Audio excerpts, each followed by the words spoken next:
kami yakin dan sudah dibuktikan dengan persaingan yang semakin ketat, perbankan kita akan semakin handal dalam berbagai menghadapi uh, uh, apa, uh, kegiatan bisnis ini, ya, karena otomatis persaingan itu akan membuat dan memaksa bank akan semakin efisien, ya, dengan menerapkan teknologi yang lebih canggih, menerapkan digital yang lebih canggih, dan dengan melakukan penetrasi yang terukur sehingga bisa memberikan kontribusi produk dan services kepada masyarakat dengan biaya yang lebih murah. Dan digital adalah merupakan platform yang tidak bisa dihindari lagi. Karena kue Indonesia ini terutama di daerah masih besar, sehingga ruang untuk penetrasi ke daerah masih besar. Masyarakat kecil, retail, UMKM ini potensinya luar biasa.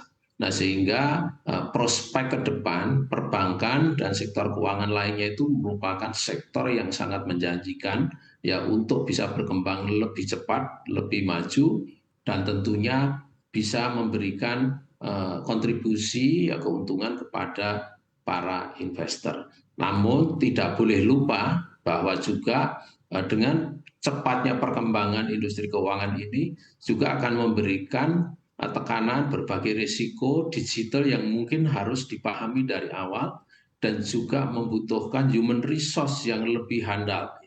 Barangkali dengan penerapan digital di sektor keuangan, human resource harus mulai ditransform, ya, agar tidak lagi menjadi operator tapi menjadi satu analis maupun strategi bisnis yang sesuai dengan tuntutan zamannya. Jadi itu yang sebenarnya kenapa sinergi, ya, ini perlu dilakukan, ya, baik segala komponen di dalam perbankan itu, ya, bisnis bank itu, antara enabler digital dan juga bisnis ke depan dan juga keamanan, terutama keamanan cyber yang itu akan bisa menghantui kita semua apabila kita tidak kita persiapkan dengan baik ke depan. Baik Pak, terkait dengan risiko Pak, untuk risiko di perbankan digital, Anda sendiri melihatnya seperti apa Pak ke depannya? Bukankah untuk bank-bank digital ini potensinya cukup besar Pak? Ke depan tanpa mentransform produk dan servicesnya berbasis digital, perbankan akan menghadapi persaingan yang sangat ketat dan tentunya akan menjadi loser apabila tidak dipersiapkan dari sekarang. Ya, karena masyarakat tentunya akan memilih produk yang cepat, ya, kapan saja, tidak ada ruang pembatasan ruang dan waktu dalam membuatkan produk, ya, diantaranya mau transfer kapan saja bisa dilakukan, bahkan sekarang ini transaksi falas pun bisa dilakukan dengan digital, ya, bahkan services yang lain soal pajak, ya, soal bisnis proses internal ini semua sudah digital. Apabila perbankan sektor keuangan tidak mengadopsi, ya, enabler digital, tentunya akan menjadi kurang efisien dan akan sulit untuk bisa bersaing. Ini adalah persaingan yang sekarang ini sedang terjadi di seluruh dunia. Bahkan sekarang ini persaingan produk-produk yang biasanya diberikan oleh perbankan, sektor keuangan, ini bisa dilakukan oleh siapa saja. Dan tidak ada pembatasan ruang dan waktu untuk itu. Kadang-kadang kita tidak tahu produk ini adalah produk originalnya dari dalam negeri atau dari luar negeri. Kita bisa ditawari secara otomatis melalui gadget atau melalui apa saja tentang produk-produk itu. Dan kita barangkali tidak tahu itu produk itu ditawarkan oleh siapa, meskipun kadang-kadang informasinya juga kadang-kadang jelas, kadang tidak jelas. Dan masyarakat kadang-kadang mengignore ini. Sehingga literasi dan edukasi masyarakat penting. Ya, produk mana yang tentunya ini yang menjadi pilihan kita. Nah, ini adalah dunia digital ini memaksa kita, ya, harus alert, ya, bukan saja harus bisa menjadikan services yang cepat, murah, nah, tapi juga harus security-nya harus menjadi perhatian kita. Ya. Otherwise nanti akan menjadi permasalahan beberapa kali yang terjadi di sektor keuangan, bahkan juga semua Baik, sektor ini mengenai pencurian data dan sebagainya. baik. Baik, terima kasih Pak Wimbo. Lalu kembali ke soal Oke. kepemilikan asing di perbankan kita ya Pak. Bagaimana sebetulnya potensi meningkatnya risiko pelarian modal jika misalnya nanti ternyata ke depannya terjadi krisis dan juga terjadi dominasi Pak kepemilikan asing di perbankan kita?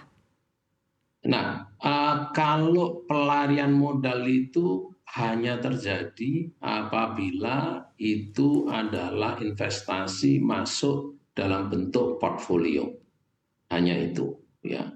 Dan sekarang ini yang biasa keluar adalah bukan kepemilikan ownership, ya, perbankan, tapi lebih banyak kepada instrumen portfolio yang memang itu maksudnya untuk diperdagangkan, ya, dan itu di mana-mana sama saja.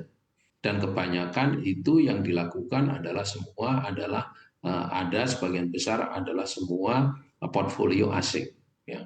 Dan sudah pernah kita cek ya pada saat itu, dan memang betul ya, pada saat keluar cepat itu adalah portfolio trading, bukan portfolio investasi, ya, apalagi terutama di sektor keuangan. Enggak, kecil sekali. Baik Karena Pak.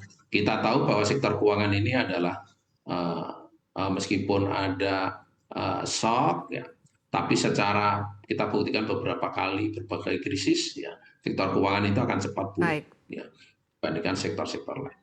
Baik, Pak. Tapi untuk aliran dana dividen sendiri, bagaimana Anda melihatnya jika artinya nanti asing mendominasi Pak kepemilikan di perbankan kita?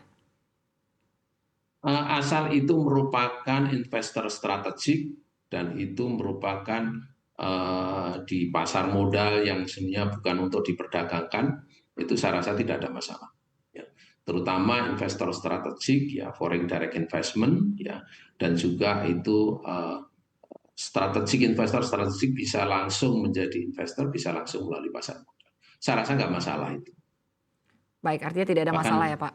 ya, Lalu tidak untuk ada masalah. proyeksi arah konsolidasi perbankan di Indonesia setelah artinya terpenuhinya persyaratan modal inti minimal ya di bank-bank umum di Indonesia saat ini, seperti apa Pak Wimbo?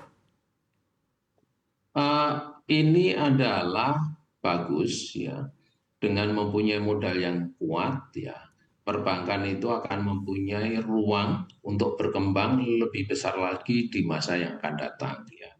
Apabila bisnisnya kecil dan ketentuan modal minimum merasa terlalu besar, silakan bisa melakukan penggabungan, merger akuisisi, ya, itu akan lebih bagus, ya, daripada standalone namun rasio modalnya terlalu besar daripada bisnis yang dipunyai, ya, sehingga tidak efisien, ya, cost of capitalnya terlalu besar. Ini bisa dilakukan dengan strategi melakukan penggabungan, merger, atau diakuisisi oleh bank lain, sehingga nanti rasio modalnya menjadi cukup efisien untuk mengcover size bisnis yang dihadapi.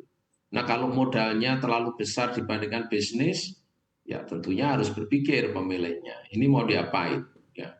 Kecuali kalau memang bisa memperbesar bisnisnya dengan cepat, dengan rasio modalnya yang begitu gede, itu tidak ada masalah. Kalau memang kita tidak bisa cepat untuk memperluas bisnisnya dengan modal yang ditentukan, ya lebih bagus ya bergabung, ya, ataukah diakuisisi oleh bank lain. Dan Baik Pak Wimbo. akuisisi ini silakan, ya, mau domestik mau asing tidak ada masalah, ya. Yang penting merupakan strategic investor dan tidak untuk dijual kembali.